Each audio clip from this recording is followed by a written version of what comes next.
Welcome to Gold Derby. I'm senior editor Denton Davidson here with Ashley Michael Hoban, the showrunner on Dr. Death, the limited series on Peacock. Now, this is an anthology series, so it's technically season 2, but it has nothing to do with season 1. So my first reaction when I heard about this is awesome. I love season 1. And then my second reaction was, God, like, how many Dr. Deaths are there in the world? Like, should I be terrified? So tell everyone about this season and how you decided on the subject matter you wanted to tackle this time around. Sure. Well, first of all, thank you for talking with me about this. And you're right. Unfortunately, there are more than one doctors to focus on in this series. So for this season, we focus on Dr. Paolo Macchiarini, who is a surgeon and a researcher working on these tracheal implants. And he is implanting basically fake tracheas, kind of false tracheas for patients with no other options. And it's at first an incredible success, and he's gaining all this attention worldwide, working out of Karolinska in Sweden, which is where they give out the Nobel Prize. And eventually, a few doctors that he works with sort of start to chip away at some of the research behind this sort of magical cure that he's come up with. And then at the same time, we have Paulo's relationship with this woman, Benita Alexander, who they meet when she begins working on a story about his sort of miracle cures. And so between the whistleblowing doctors and Benita, we have these two kind of forces joining together to kind of hold this man responsible as all of his patients start to get sicker and sicker and eventually pass away. And you wrote on season 1. This season you're Yes. showrunner. It's like promotion, so congratulations. Thank Uh, you. what was it like to step into that role and to become a showrunner? And is there pressure on that? Because season 1 was really well received, and then you have to come in and live up to that. Yeah, there were big shoes to fill. So I have been working with Patrick McManus for a very long time. So he was obviously the creator and showrunner on season one, and just based because of the way that the story kind of played out, because we had this love story, he's been such an amazing mentor, and he sort of offered, would you like to try to pitch it and take it to UCP and Peacock and see if they like your take? And I, of course, jumped on the opportunity.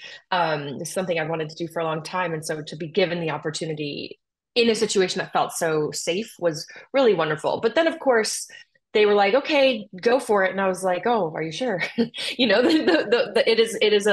It's a hefty role to fill, and I'm really proud of the work that we did. I think we were able to take some of the themes we were so excited about in season one and really expand upon them. Because, season one, it takes place in Texas, mostly in Texas. And it's one doctor kind of jumping around from hospital to hospital before anyone can kind of catch up. And the money, the sort of the draw of the money overshadows the sort of medical implications. And this season, it's really kind of the same concept, except for that this doctor was going not from hospital to hospital, but from country to country, really all over the world. And by the time people were realizing that his tracheas weren't working and these people were getting sick and dying, it was sort of too late, because it took such a long time for these tracheas to break down. So we were able to kind of take some of the themes and take some of the things that we thought really worked in season one, make it global, and then also obviously involve this love story and tell this entire other side of a whistleblower story. So I hope I hope that people are not disappointed in the second season, because I know I was a fan of the way the first season turned out, and I'm proud of what we did. But I don't think it'll. I don't know. I hope it lives up. You can It tell lives me. up. It's not a disappointment. And I want to talk about casting because casting's so important. You have Sure. wonderful Mandy Moore, who plays a Yes. journalist, Benita Alexander, who initially covers a story about this miracle doctor, as they call him, and he Hmm. sort of swoons his way into her life and they start dating. It's not an ideal situation for a reporter to be in, but he's so damn charming and he's successful and he's on the internet. It's like you're not thinking, okay, this guy's a liar. Like it's not like Yes. you can't, it's not like you can't Google him and he's at these medical conferences. Talk about the actors, Mandy Moore, and then the Edgar Ramirez is just perfect for this. Talk about finding them and deciding they were right for these roles. Sure. I mean, I think a lot of this is luck. Edgar came into my head very early on. Obviously, we had seen him in Carlos slash the Jackal, depending on what country you're in, and he was so that miniseries was so excellent. And then he got to play this entirely different role in Versace, and I don't know, there was something about him, the charm, and he was always in my head. And when he agreed to meet with me along with the director of the first 4 episodes, Jennifer Morrison, he sort of just walked in and we like looked at each other, Jen and I were just like, oh yeah, this is the guy. Because he exudes all of the charm and the confidence. But there are these little things that he said and did during that first meeting that were just like, this is hands down. There's no one that's going to be able to fill this role with as much care, which is he used to be a journalist, which I thought was interesting because he can offer this sort of perspective where his scene partner's coming from. And he speaks all of the languages that Paulo speaks. He learned a little bit of Russian, but he speaks German, French, English, Spanish, obviously, French. So he spoke all these languages, but on top of all of that, he sort of came in and made it clear that it was important to him to tell a, a gray, well-rounded character. You know, nobody is like the villain of their story. Everyone's the hero of their own story, and that's true for Paolo Macchiarini as well. So that was really important to me, and I was really impressed with the way that he was sort of coming in with his approach to this character. So we were just lucky that the timing worked out and he could jump on and he dove right into this character and sort of just transformed it from the page from day one. And then once, we had him locked in, it was like he has so much charisma and he has so much presence on screen. Who are we going to find that's going to be able to stand up to him? And we actually, it's funny, like that Peacock came to us and was like, Mandy Moore, what do you think? And we're like, if she's interested, absolutely. Like, are you kidding? Like, well, but she had just had a baby, and it was like, I just didn't think that I was lucky enough to get that to get those two leads. And she read the scripts, and apparently something stuck out to her, and and she jumped on like really quickly, really like right before we started shooting, and she brought so much presence and sort of like care and an intelligence to this character that I really appreciated. And it's definitely, I think, across the board too, and like deep into the casting, like Ashley Madikwe and Luke Kirby and Gustav Hammerstein and Judy Reyes. Like we got so incredibly lucky with what these actors were able to bring off the page. And I can't imagine any of them being played by anyone else. When you were writing this and developing this, were you thinking like, what does Paulo think of himself? Does he think he's a bad guy? Is he a narcissist? Like, I know you can't get into his mind, Right. but what do you think that he thinks of himself? Yeah, it's funny. Edgar and I think, have come to different places on this. But I think, when I was trying to develop and write this character, it's, as I said before, no one, I don't think, maybe 99.9 bar percent of people don't set out to do bad. I think that with Paulo, he was desperate to, he certainly has narcissism and ego and all of the things. There's an arrogance to him, which I think is common in doctors, particularly surgeons. But I think that he had a line in the sand that he kept just sort of like nudging forward a little bit at a time.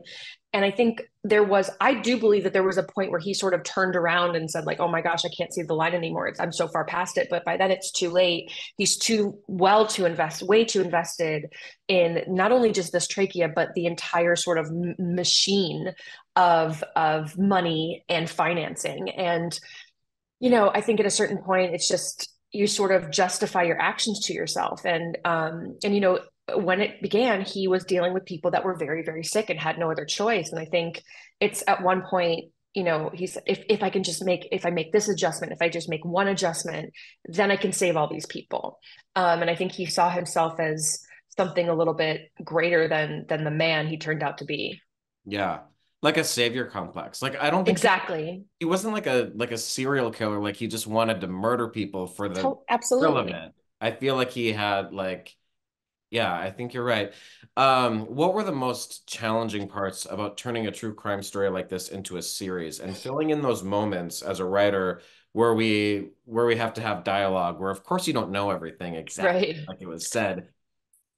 Well, luckily we have like just this amazing trove of research from the Wondery podcast, which is the podcast obviously that the show is inspired by. But um, I think that there's something to there's always too much story. There's always like there's so much to get through. And so I think the most challenging part was taking, especially particularly on the medical side of things, taking all of the people. There were so many doctors that were working to hold Paolo accountable. And so we were able to take a lot of those characters and kind of combine them into our whistleblower characters, which turned out to be composites. I think figuring out what to leave out of the show is always the hardest part, because there's always more story to tell than you have time to tell. But I think we were able to find all of the kind of the most compelling and dramatic pieces of all of those different stories and place them into the medical world, where you have those three whistleblowers and their story. And you also have to weave in how Benita falls in love with this man Yeah. and make her believable as a smart person at the same time. Like she's no idiot. Like, but Yes. I mean, he tells her the Pope's officiating her wedding. It's like, really? Okay. But he has all these receipts. And again, like you can look this Yes. up and it's it's incredible what like the wool he was able to pull over her eyes. So how do you write Benita in a respectful way where you make her not look like a fool? Yes, it's tricky because when you learn about all this stuff at once, you're like, what was she thinking? But then once you sort of dive into her experience, and it's so much time and so much research and so much fact checking of him, and it all pans out, you start to see, I understand. Um, it wasn't just you meet this guy and he's like, I know the Pope, we're gonna get married. It's a slow sort of like dumping of all of these lies onto her over really, I mean, in reality, years. So it is tricky. It's tricky. And then it's tricky to have like Judy Reyes' character, Kim, it's hard to have that person be the voice of, are you sure? Like there's something here. And still have Benita's character hold credibility. And I think Mandy did a nice job of balancing, like, we all also want to be loved. We want to believe that the people that we love are the image that we have in our minds of them. And so I hope that when audiences watch her, they sort of take away like she's imperfect because she's a person and we all are. But I hope that people kind of watch her and think that she's, like a normal, relatable woman. And it's not like, if it could happen to her, it could happen to anyone. And I think it's funny, this does happen so much more often than than I could have ever guessed. And when there's no money being thrown around. It's not like he's asking for money. So I feel like we've been taught this sort of like traditional con story of like, when you start asking for money, that's when you sort of take a step back. But that's actually less. I think it's more rare for it just to be about a relationship. And I don't know. So yeah, I think Mandy should take a lot of the credit for keeping Benita grounded while all of this sort of insane stuff is going on around her. And the heart-wrenching aspect of it is also the victims who had these trachea implants and this false hope that he was going to save their lives. And they end up suffering Hmm. so much as these plastic implants kind of like just slowly Yes. start rotting in their bodies. Like, how hard was it to write about that and give these victims a voice? Yeah, it was really important for me and everybody, really, all the writers, the directors, the actors, to try to keep those stories as true to life as possible. Because obviously, everyone with the exception of one person who received an implant died. So those people no longer have a voice for themselves. So it was really important for us to try to tell their stories accurately. And there was a point in every stage, certainly in the writer's room and certainly on set in an editorial, where it was like in the writer's room, it was just like, I think we should just take a break. And it always happens at the same point. It's always when we're working on Yasmin Shatir's story. It's episode 5. She's the woman, obviously, that went through I think anyone would argue the most harrowing experience after getting one of these tracheas put in. She had 191 surgeries and over 2,500 procedures while she was in Karolinska under his care. And it's always while we were breaking or telling or cutting that story that we all needed like a day or like a half a day. Like, let's just everyone just take you can't do that in production, but you can do it in the writer's room. Let's just take it the rest of the day off and just like everybody go do something nice for yourself and watch the Food Network and just like take a minute because it gets to you. It does. Like you can't help it. You can separate yourself from the stories you're telling, but only to a certain point. It does start to creep in and invade your dreams mostly. So it was, of course it gets to you, but I think that makes it held us accountable in a real way to tell these stories accurately and to try to tell them in a way that would make those people proud. And Peacock, it's like my new little hub for me for true crime. I mean, they have my Datelines, they have my Yes. Law and Orders. Yes. So it's a great home for this series. And what's it like to be, sort of in the early stages of this streamer? It's really becoming one of the premier streamers, and then be part of this true crime family because you've done a lot of true crime that's Mm-hmm. in your career. So, what do you love about working with Peacock and diving into true crime? Oh, I mean, they're such an amazing partner, really, truly. Like, I don't think everyone gets to say this, but to have them really be so supportive of the creative side of it, working for Patrick McManus and then also, doing this season myself, I think we are always looking for a way into these true crime stories that feels a little different and doesn't make you go, oh, true crime. I know what's gonna, like I like to think with the cinema and the writing, we try to find an interesting way in, and Peacock is open for that, and that's great because it's easy to follow a formula in these things, but I think what's going to keep audiences coming back to Peacock is that sort of like different look into some of these true crime stories.